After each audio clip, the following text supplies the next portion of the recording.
மாநாட்டின் சார்பாக இன்றைக்கும் நாளைக்குமாக ஒட்டுமொத்த தமிழகத்தில் 50க்கும் அதிகமான இடங்களிலே இந்த பேரணியை நாம் நடத்தி கொண்டிருக்கிறோம். நமது நாட்டை பொறுத்தவரை பெண்கள் என்றாலே போற்றுகிற நாடு. பெண்களை அதிக அளவில் போற்றுகிற மாநிலம் இந்த தமிழ்நாடு. பெண்கள் நாட்டின் கண்கள் என்போம். மங்கையராய் பிறப்பதற்கு நல்ல மா தவம் செய்திடல் வேண்டும் என்று கவி பாடி பெண்களுக்கு பெருமை சேர்க்கின்றோம். நமது நாட்டில் நீதி வழங்கக்கூடிய முறையை கூட ஒரு பெண்ணாக உருவகித்து நீதி தேவதை என்று சொல்லி பெண்களை கண்ணியப்படுத்துகிறோம். நதிகளுக்கும் ஆறுகளுக்கும் கூட பெண்கள் பெயர் சூட்டி மகிழ்கிறோம். மேடைகளிலும் பட்டிமன்றங்களிலும் குடும்பத்தின் ஆணிவேர் பெண்கள், வீரத்தின் விளைநிலம் பெண்கள் என்றெல்லாம் பெண்களை பற்றி புகழாத மக்களே கிடையாது. அந்த அளவிற்கு நமது தமிழ்நாட்டிலே, இந்த இந்திய திருநாட்டிலே பெண்கள் அதிகமாக போற்றப்படக்கூடிய ஒரு சூழல் இருக்கின்றது.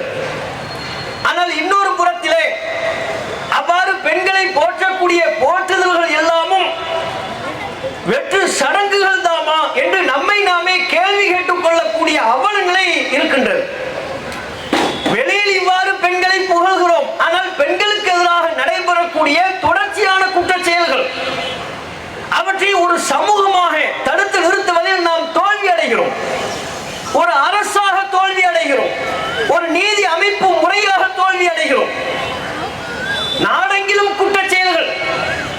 மத்தியில் யார் ஆளுகிறார்கள், மாநிலத்தில் யார் ஆளுகிறார்கள், ஆட்சி கட்சி பேதமின்றி எல்லோர் ஆட்சியிலையும் கடும் அளவில் பாதிக்கப்படுவது பெண்களாக இருக்கிறார்கள்.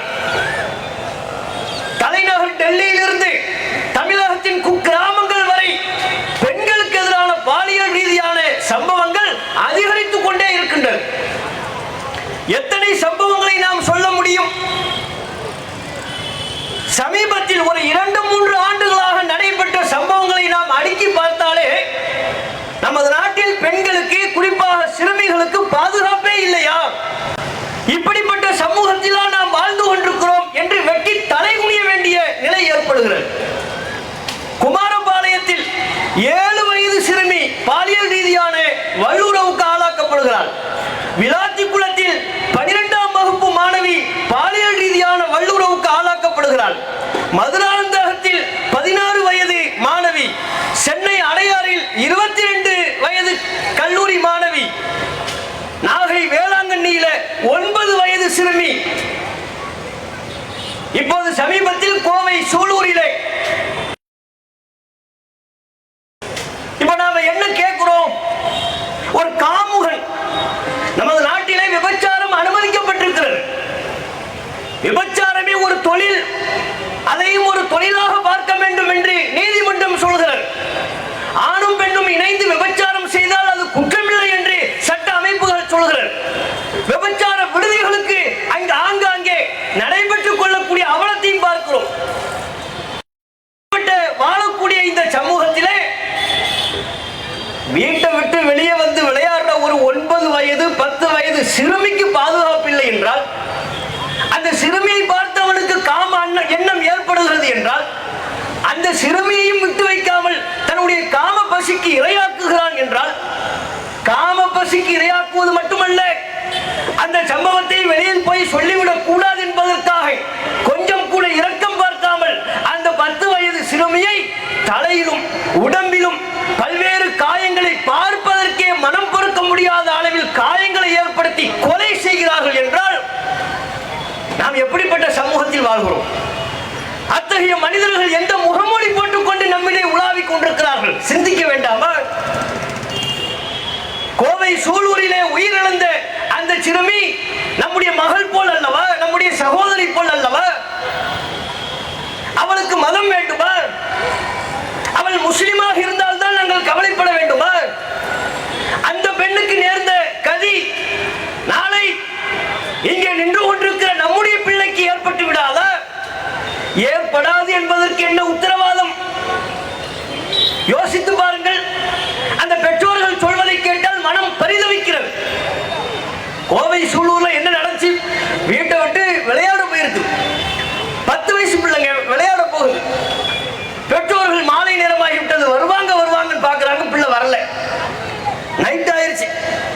இரவு நேரமாகிவிட்டது, நள்ளிரவு ஆகிவிட்டது, குழந்தை வரவில்லை, அழுது தீர்த்து புலம்பிக் கொண்டிருக்கிறார்கள். மறுநாள் காலை பெற்றோருக்கு தகவல் வருகிறது, அங்கே ஒரு மூட்டையில் ஒரு சாக்கடையில் ஒரு பிணம் இருக்கிறது, அது உங்கள் பிள்ளையா, வந்து பாருங்கள் என்று பார்க்கிறார்கள். தங்கள் பிள்ளை, முகத்தை பார்க்க முடியவில்லை. பெற்ற தாயின் மனது அந்த குழந்தையை பார்க்கின்ற பொழுது எவ்வளவு மனம் பரிதவித்து போவாள். இது ஒரு சம்பவம் அல்ல, ஏதோ தாவிகா ஆட்சியில் தான் இப்படிப்பட்ட சம்பவங்கள் நடைபெறுகிறது என்பது நம்முடைய குற்றச்சாட்டும் அல்ல. யார் ஆட்சியில் இருந்தாலும் இத்தகைய சம்பவங்கள் தொடர்ச்சியாக நடைபெற்றுக் கொண்டிருக்கிறது.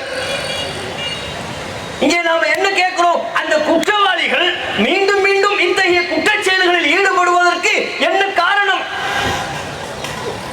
7 வயசு சிறுமின் பார்க்க மாட்டீங்களா?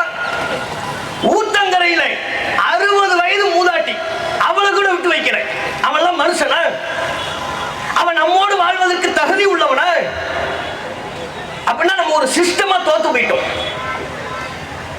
நம்ம நாட்டில் காம எண்ணத்தை தீர்ப்பதற்கு எத்தனை வழிகள் இருந்தும் ஒரு கிழவியை விட்டு வைக்க மாட்டான், 6 வயசு சிறுமியை விட்டு வைக்க மாட்டான் என்று சொன்னால், அவனை இந்த சட்டம் விட்டு வைக்கும் என்று சொன்னால், ஒரு சட்ட அமைப்பு முறையாக, நீதி பரிபாலன முறையாக, ஒரு சமூகமாக நாம் தோற்று போய்விட்டோம். நம்ம பிள்ளைக்கு பாதுகாப்பு இல்லைன்னா என்னங்க நம்ம பாதுகாப்பு கொடுக்கிறோம்? எல்லையில நின்று கொண்டு யாரை பாதுகாக்கிறோம்? எதை பாதுகாக்கிறோம்? வெறும் நிலத்தை பாதுகாப்பதா, மக்களை பாதுகாப்பது? தொடர்ச்சியா இந்த சம்பவங்கள் நடக்கிறதுக்கு அடிப்படையான காரணமே சட்ட அமைப்பு முறை வலுவா இல்லை. உங்களுக்கு நினைவு இருக்கா? சென்னையில போரூர் ஹாசினி என்கிற 6 வயது சிறுமி, சில வருடங்களுக்கு முன்பு நடைபெற்ற நிகழ்வு. அந்த சிறுமிக்கு நேர்ந்த கதி என்னவென்று தெரியுமா? இதே போலத்தான். வீட்டை விட்டு வெளியே விளையாட போனா வரல, பெற்றோர்கள் பரிதவிக்கிறாங்க. மறுநாள் பார்த்தா பணமா கிடக்கிறான். யாரு அந்த குற்றச் செயலில் ஈடுபட்டவன்? யார்? அந்த வீட்டுக்கு அருகாமையில் வசித்த தஷ்வந்த் என்கிற இளைஞன். அந்த இளைஞன் தான் குற்றச் செயலில் ஈடுபட்டான் என்று காவல்துறை குற்றம் சாட்டுகிறது, ஆதாரங்களை அடுக்குகிறது. நீதிமன்ற வழக்குகள் நடைபெற்றது. கடைசியில் என்ன ஆச்சு? அந்த சிறுமி இன்றைக்கு உயிரோடு இல்லை, குற்றவாளி உயிரோடு இருக்கிறான். தஷ்வந்த் உயிரோடு இருக்கிறான், அந்த சிறுமி உயிரோடு இல்லை. தஷ்வந்த் உயிரோடு மாத்திரம் இல்லை, அந்த சிறுமியை சீரழிச்சிட்டு ஜெயிலுக்குள்ள போறான். இப்படிங்கிறதுக்குள்ள ஜாமீன்ல வெளியே வரான். சில பல நாட்கள் கழித்து ஜாமீனில் வெளியே வந்துவிட முடிகிறது. ஜாமீன்ல வெளியே வந்ததற்கு பிறகு அந்த அரக்கனை பெற்றெடுத்த தாயை மனம் பொறுக்காம நீ எல்லாம் மனுஷனான்னு கேட்டான். அந்த தாய் ரோஷம் உள்ளவள், பாதிக்கப்பட்ட பெண்ணை தன்னுடைய மகளாக நினைத்தாள். அதனால் அவள் தன்னுடைய மகனை பார்த்து அவனை மகனாக கருதாமல் நீ எல்லாம் ஒரு பிள்ளையா? கேள்வி எழுப்பியதற்காகவே தன்னுடைய தாயின் தலையில் கல்லை தூக்கி போட்டு கொலை செய்து விட்டான் இந்த தஷ்வந்த். கொலைகார பாவி. சின்ன பிள்ளையை கொண்டு இருக்கிறான், பெத்த தாயை கொண்டு இருக்கிறான். அவனுக்கு ஜாமீன். மகிழா நீதிமன்றத்தில், பெண்கள் நீதிமன்றத்தில் அவனுக்கு தூக்கு தண்டனை என்று சொன்னார்கள். ஆனா உச்ச நீதிமன்றம் என்ன சொன்னது? ஆதாரங்கள் சரியில்லை, காவல்துறை கொடுத்த அறிக்கை போதுமானதா இல்லை, தஷ்வந்த் அவன்தான் குற்றவாளி என்று சொல்வதற்கு போதிய ஆதாரங்கள் இல்லை. ஆகவே அவனுக்கு விதிக்கப்பட்ட மரண தண்டனையை ரத்து செய்து அவர் மீது வேறு வழக்கு இல்லை என்றால் அவரை விடுதலை செய்யுமாறு கேட்டுக்கொள்கிறோம். உச்சநீதிமன்றம் கேஸை க்ளோஸ் பண்ணிருச்சு. விடுதலை, மரண தண்டனை ரத்து. இப்படி இருந்தா எப்படிங்க குற்றவாளி மீண்டும் மீண்டும் அந்த குற்றத்தில் ஈடுபட மாட்டான்? அரச விமர்சனம் பண்ணி வழக்கு வாங்கினா அவன் ஜாமீன்ல வர முடியல. நமது நாட்டின் அரசமைப்பு முறைகளை எதிர்த்து கேள்வி எழுப்பினால் அவர்களுக்கு ஊப்பா தடா பொடான்னு என்னென்ன கேஸ் இருக்கோ எல்லாத்தையும் போடுறார். ஜாமீன்ல வெளியே வரவே முடியாத அளவிற்கு வழக்குகள். ஆண்டாண்டு காலம் அவனுக்கு ஜாமீன் நிராகரிப்பு. அரசை எதிர்த்து கேள்வி எழுப்பினால் என்பதற்காக எத்தனை ஊடகவியலாளர்கள் சிறைச்சாலையில் இன்றைக்கும் அந்த வேதனையை அனுபவித்துக் கொண்டிருக்கிறார்கள். ஆனா பெண்களை கை வச்சுட்டு சிறுமிகளை சீரழிச்சிட்டு உள்ள போறான், அவன் ஜாமீன்ல வந்துடுறான். 1 மாசம் 2 மாசம் உள்ள இருக்கிறான், ஜாமீன்ல வெளியே வர்றான். அவனுக்கு கையில மாவு கட்டும் இல்லை, காலில் மாவு கட்டும் இல்லை. வெளியே அனுப்பி வைக்கும் பொழுது தையல் மிஷினை கொடுத்து அனுப்பி வைக்கிறாங்க. எதுக்கு? நான் எத்தனை பிள்ளைங்க ட்ரெஸ்ஸை கிழிச்சு நீ கற்பழிச்ச, இந்தப்பா கிழிச்ச ட்ரெஸ்ஸை எல்லாம் தச்சு கொடு. தையல் மிஷின் 10,000 ரூபாய் செலவுக்கு. நமது நாட்டின் அரசமைப்பு சட்டம் அப்படி இருக்கின்றது. குற்றவாளியின் உறுதிப்படுத்துறதே கஷ்டம். இதுல குற்றவாளி என்று உறுதிப்படுத்துவதற்கே நீதிமன்றங்கள் எடுக்கக்கூடிய கால அவகாசம் இருக்கிறது. குறிப்பா பெண்களை, சிறுமிகளை பாலியல் ரீதியாக வல்லுறவு செய்த அந்த குற்றவாளிகளை நீதிமன்றமோ இழுத்தடிக்குது. 20 வயசுல ஒரு பொம்பளை மேல கை வைக்கிறான், ஒரு சிறுமி மேல கை வைக்கிறான். வழக்கு ஓடுது ஓடுது ஓடுது. நான் வேடிக்கைக்கு சொல்லல, பத்திரிகையில நீங்களே செக் பண்ணி பார்க்கலாம், சமூக வலைதளத்தில் செக் பண்ணி பார்க்கலாம். ஒரு வயசான ஆளை தூக்கிட்டு வர்றாங்க எங்க கோர்ட்டுக்கு. 4-5 பேர் சேர்ந்து, யாரு பெத்த பிள்ளையோ தெரியலையே, இவ்வளவு கஷ்டமா வர்றாரு. என்னன்னு பார்த்தா அவர் 20 வயசுல ஒரு பெண்ணை கற்பழிச்சாராம். அவருக்கு தூக்கு தண்டனை என்று தீர்ப்பளித்து விட்டதாம் நீதிபதி. எப்போ? அவனை 4 பேர் தூக்கிட்டு வராங்க, நடக்க முடியல, அவனுக்கு தூக்கு தண்டனையா. இனிமே அவன் வாழ்ந்தா என்ன, தூக்குல போட்டா என்ன, போடாட்டி என்ன?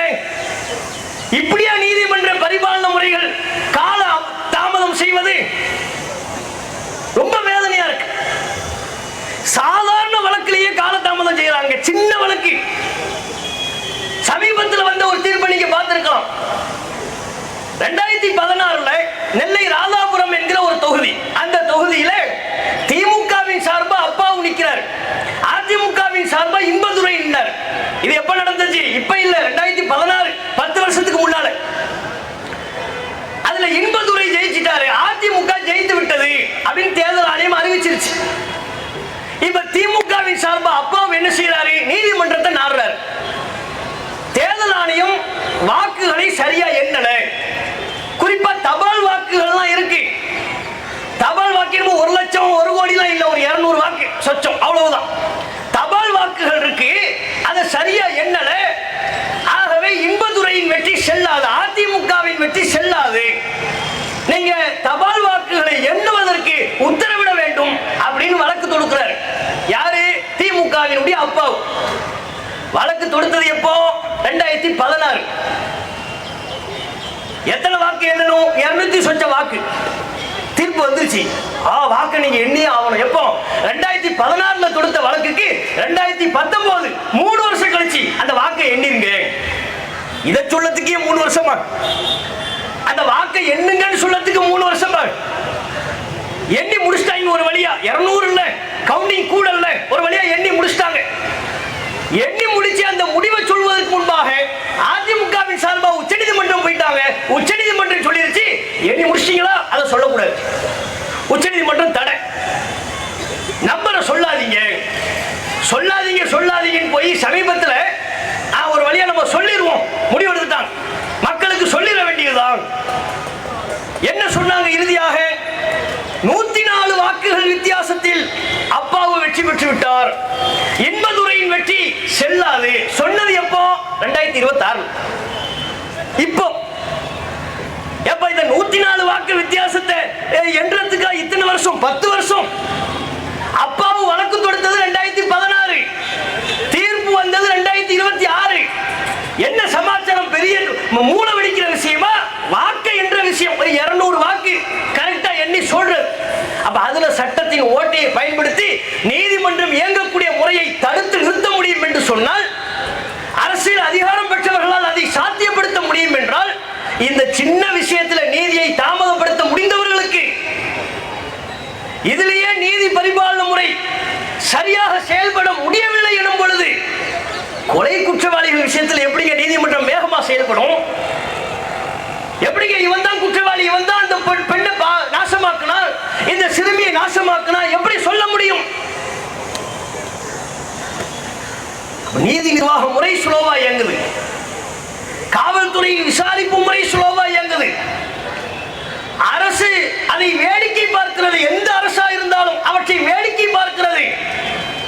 பெண்கள் என்பவர்களை நம்மை ஆளக்கூடிய ஆட்சியாளர்கள் தங்கள் வாக்குக்கு தாங்கள் அதிகாரத்தில் வருவதற்கு ஏணியாக பயன்படுத்துகிறார்களே ஒழிய அவர்களை பாதுகாக்க வேண்டும் என்கிற உள்ளார்ந்த எண்ணம் அவர்களுக்கு இல்லை என்பதாகத்தான் நாம் புரிந்து கொள்ள முடிகிறது.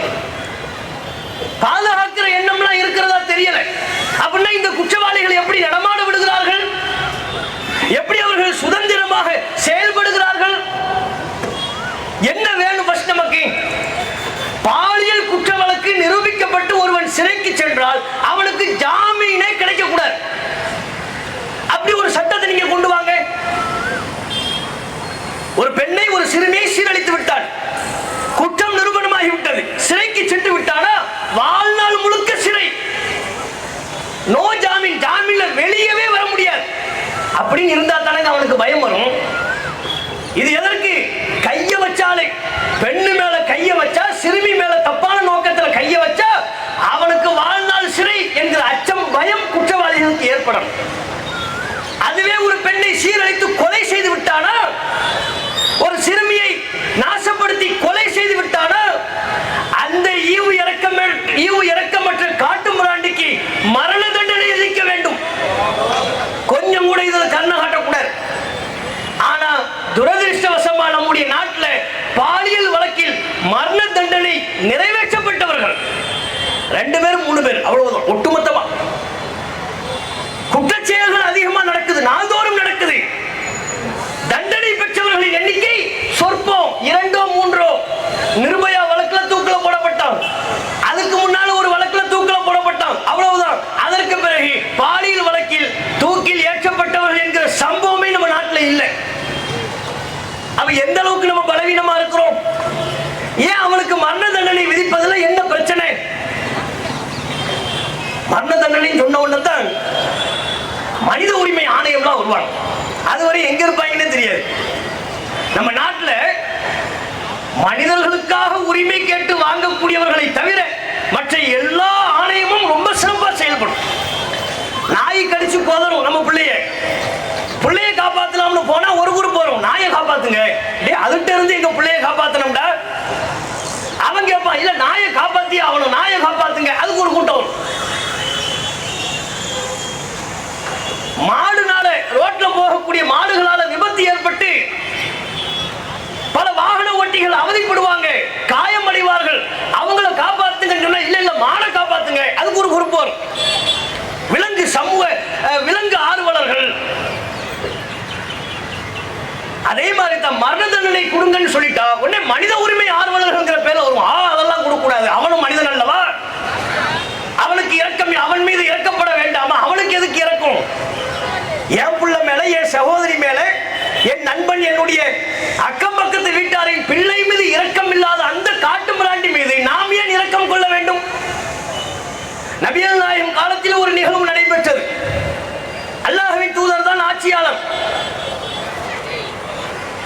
மதீனாவின் தெருக்களிலே ஒரு சிறுமி நகை அணிந்து கொண்டு சென்றாள். திருடர்கள் நகையின் மீது ஆசைப்பட்டு அந்த பெண்ணின் தலை மீது கல்லை எறிந்து நகையை பறித்து விட்டார்கள். மிக விரைவாக குற்றவாளி பிடிக்கப்பட்டார்கள். அந்த சிறுமியின் தலையில் எப்படி கல்லை போட்டு நசுக்கி கொலை செய்தானோ அது போலவே சிறுமியை கொலை செய்த கொலை குற்றவாளியும் தலை நசுக்கப்பட்டு கொலை செய்யப்பட்டான். இதுதான் அல்லாஹ்வின் தூதருடைய ஆட்சி. இஸ்லாம் சொல்லக்கூடிய குற்றவியல் சட்டம். கண்ணுக்கு கண்ணு, பல்லுக்கு பல்லு. திருநா கையை வெட்டு, திருநா கையை வெட்டினா அதுக்கப்புறம் அவன் கை திருடுவதற்கு போகுமா? சின்ன பிள்ளை மேல கை வைக்கிறான், ஜெயில போட்டு உனக்கு வாழ்நாள் முழுக்க சிறை. பெண்ணை நாசப்படுத்தியா உனக்கு தூக்கு தண்டனை. எப்ப அவன் கிழவனானதற்கு பிறகு இல்ல, அவன் இளமையில் இருக்கின்ற பொழுதே செஞ்சா மற்றவனுக்கு அந்த குற்றத்தை செய்வதற்கு துணிவு வருமா?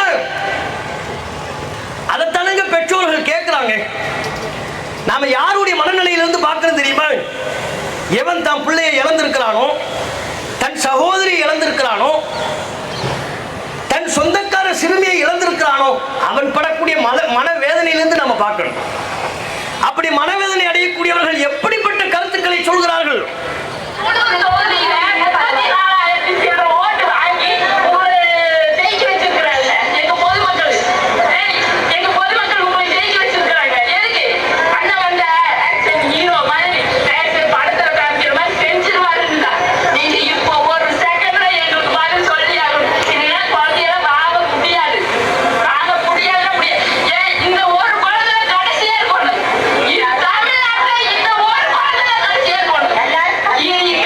ஒரு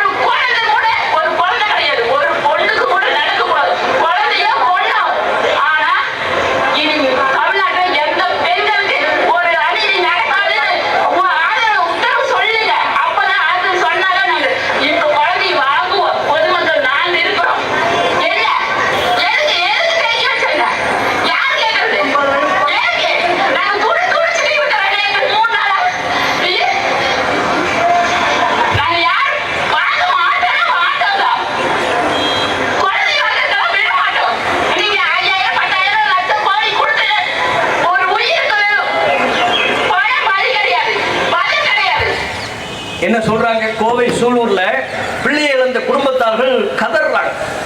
நாங்க எதற்காக வேண்டி ஓட்டு போட்டோம்? ஏன் நாங்க மாற்றி ஓட்டு போட்டோம்?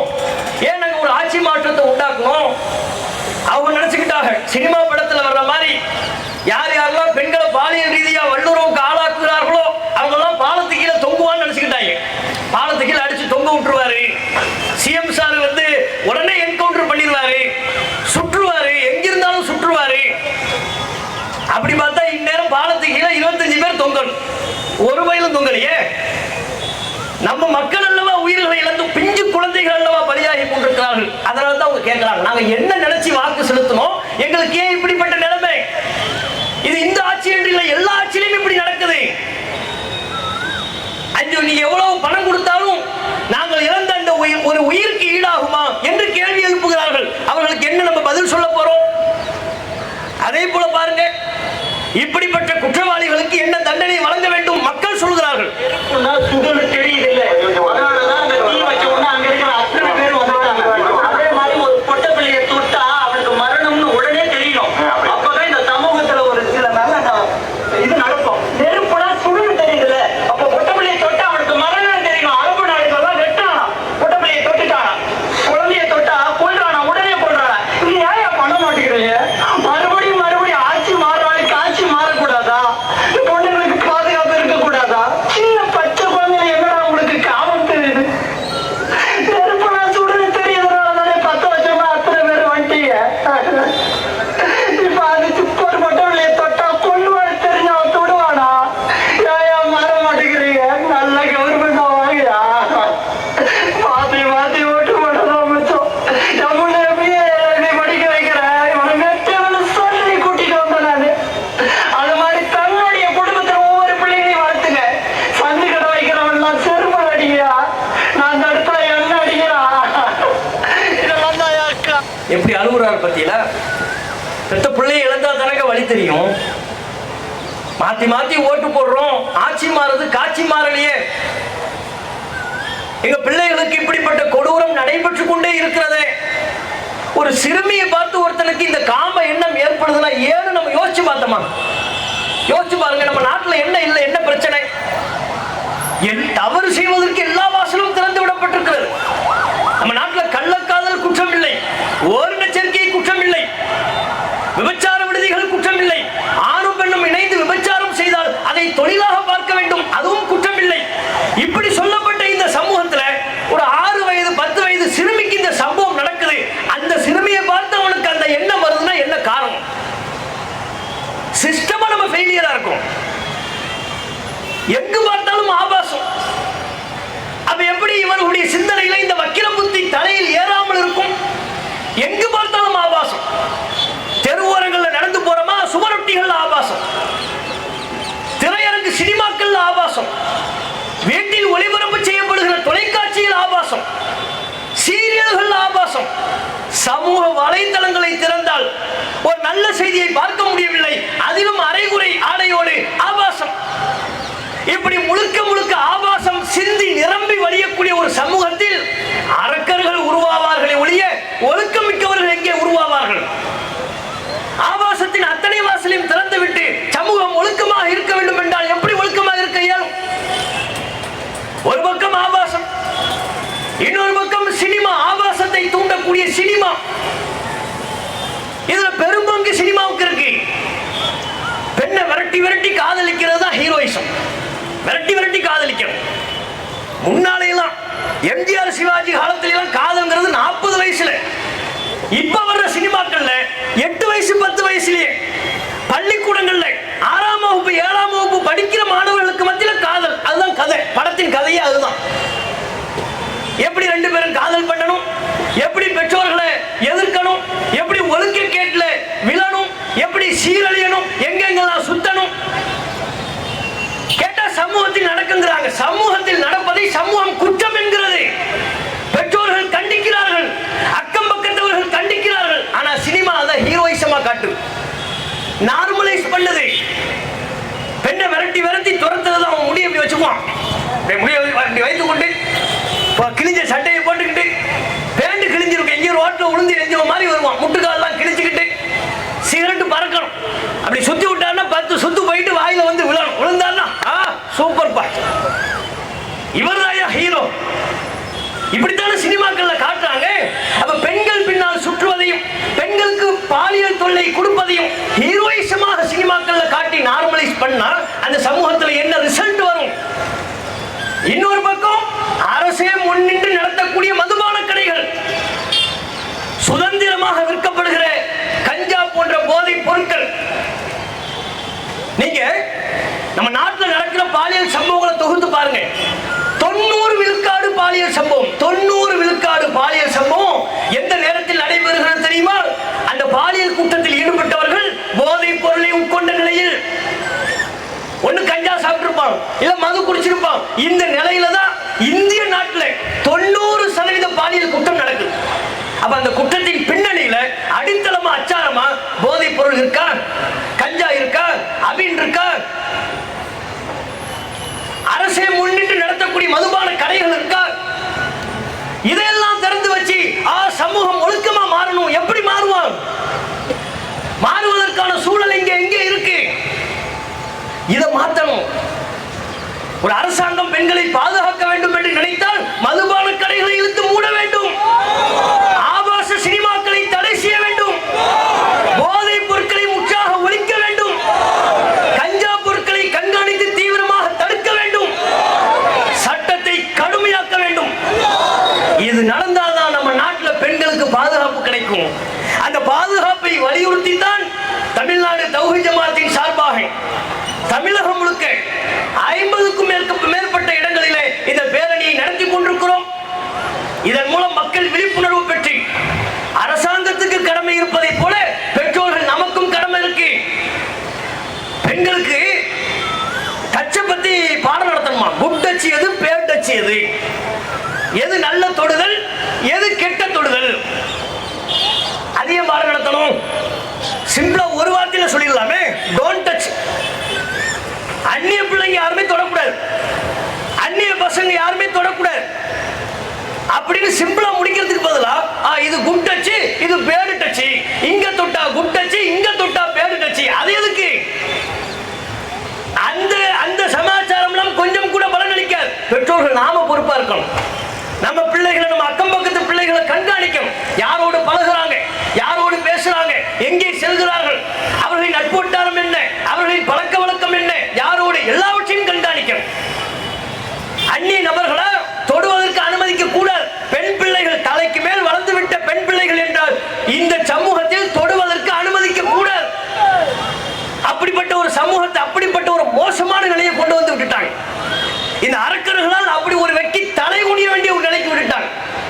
ஆகவே பெற்றோர்கள் விழிப்புணர்வோடு இருந்து நம்முடைய பிள்ளைகளை பாதுகாக்க வேண்டும். அரசாங்கம் சட்டத்தினை கடுமையாக்க வேண்டும் என்பதை இந்த நேரத்தில் வலியுறுத்தி என்னுடைய உரையை நிறைவு செய்து கொள்கிறேன். வாஹுதாவானா அல்ஹம்துலில்லாஹி ரப்பில் ஆலமீன். அஸ்ஸலாமு அலைக்கும் வரஹ்மத்துல்லாஹி வபரகாத்துஹு.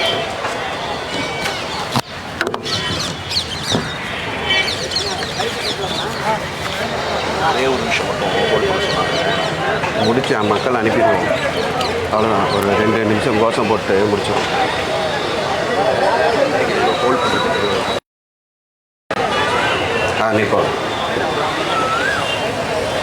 அல்லாஹு அக்பர், அல்லாஹு அக்பர், அல்லாஹு அக்பர், அல்லாஹு அக்பர். மனித மிருகங்களால் சிதைக்கப்பட்ட அப்பாவி சிறுமிகளுக்கு, அவளை பெண்கள் அனைவருக்கும் நீதி கேட்கும் பேரணி. மனித மிருகங்கள் குதறி கிழித்த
10 வயது குழந்தைக்கும் பல்லு போன பாட்டிக்கும் பாதுகாப்பில்லை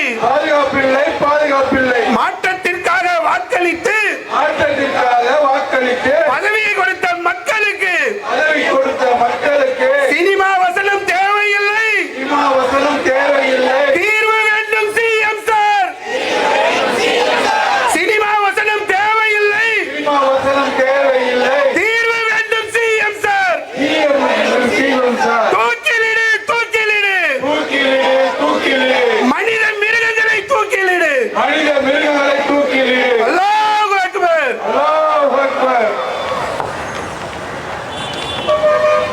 இறுதியாக தென்சென்னை மாவட்ட தலைவர் சகோதரர் சாதிக் அவர்கள் நன்றியுரை நிகழ்த்துவார்கள். அஸ்ஸலாமு அலைக்கும் வரஹ்மத்துல்லாஹி வபரகாத்துஹு. தமிழ்நாடு தௌஹீத் ஜமாத் சென்னை மாவட்டத்தின் சார்பாக பெண்கள் மற்றும் சிறுமிகளுக்கு எதிராக நடைபெறக்கூடிய பாலியல் வன்கொடுமைகளை கண்டித்து பாலியல் வன்கொடுமைகளுக்கு கடுமையான தண்டனையை வழங்க கோரியும் நடைபெற்ற இந்த விழிப்புணர்வு பேரணியில் கலந்து கொண்ட அனைத்து சகோதர சகோதரிகளுக்கும் சிறுவர்களுக்கும் சிறுமிகளுக்கும் சென்னை மாவட்டத்தின் சார்பாக நன்றியை தெரிவித்துக் கொள்கிறோம். இந்த பேரணிக்கு உதவியாக இருந்த காவல்துறை உளவுத்துறை நண்பர்களுக்கும் ஒளி அமைத்து தந்த ஒளிபெருக்கி சாதனத்தை ஏற்பாடு செய்தவர்களுக்கும் தொண்டரினருக்கும் சென்னை மாவட்டத்தின் சார்பாக நன்றியை தெரிவித்துக் கொள்கிறோம். சபை கலையக்கூடிய நேரத்தில் ஓத வேண்டிய துஆவை ஓதி கலையுமாறு அன்புடன் கேட்டுக்கொள்கிறோம். ஒரு சிறிய அறிவிப்பு, ஒரு வெள்ளி கொலுசு கிடைச்சிருக்கு.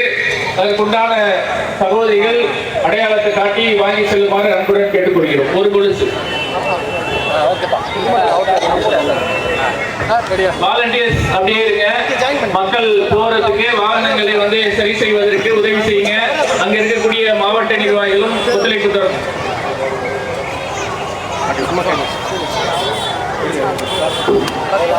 அந்த வாட்டர் கேன்லாம் கொஞ்சம் வழுக்கலா இருக்குது. வாலண்டியர்ஸ் அதெல்லாம் கொஞ்சம் அப்புறப்படுத்திடுங்க.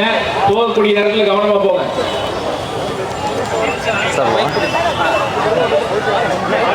சொல்லுவாங்களா? Okay sir. தமிழ்நாடு தௌஹீத் ஜமாத் சென்னை மாவட்டங்களின் சார்பாக இன்றைய தினம் புதுப்பேட்டை திரும்ப வருவாங்க சார்.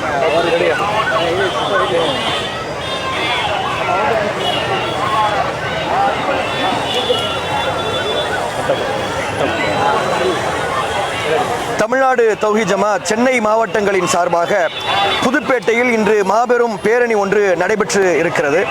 தமிழகம் இந்தியாவில் இருக்கக்கூடிய ஒரு மாநிலமாக இருந்தாலும் பல்வேறு விஷயங்களில் முந்தைய நிலையில் இருக்கக்கூடிய ஒரு மாநிலம். ஆனால் இந்த பாலியல் குற்றங்கள் நடைபெறக்கூடிய விஷயங்களை பொறுத்தவரையில் சமீப காலமாக நடக்கக்கூடிய குற்றங்கள் உத்தரப்பிரதேசம் மாதிரியான வட மாநிலங்களில் நடப்பது போன்று அதிகமான பாலியல் குற்றங்கள் நடைபெறக்கூடிய காட்சிகளை நாம் பார்க்கிறோம்.